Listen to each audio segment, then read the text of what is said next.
నా పేరు విఠలరెడ్డి అండి. నేను యాచారం మండలం నుంచి కామినేని హాస్పిటల్లో రావడం జరిగింది. నేను వచ్చేసి ఫైర్ డిపార్ట్మెంట్లో కానిస్టేబుల్ చేస్తున్నాను.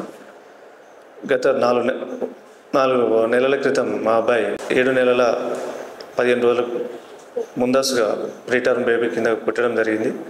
అతనికి మన కామినేని హాస్పిటల్ నందు బెస్ట్ ట్రీట్మెంట్ NACUలో మన సౌజన్య మేడం గారు ఇవ్వడం జరిగింది.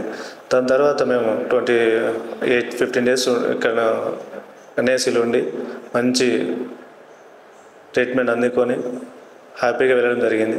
కానీ వాతావరణ మార్పుల కారణంగాను లేకపోతే చిన్న కారణాల చేత మళ్ళీ కొద్దిగా నిమ్ము టైపు చిన్న బాబుకు రావడం వలన మళ్ళీ 3.5 months తర్వాత మళ్ళీ కామినేని హాస్పిటల్కి మళ్ళీ రీజాయిన్ కావడం జరిగింది paediatric ICUలో.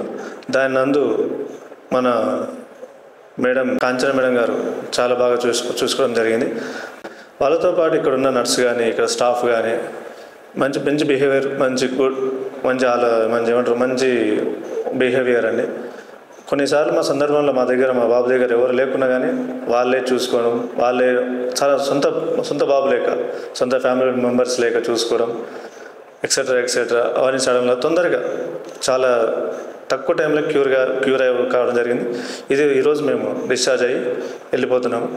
Thanks for Soujanya madam, thanks for Kanchana madam. Thank you.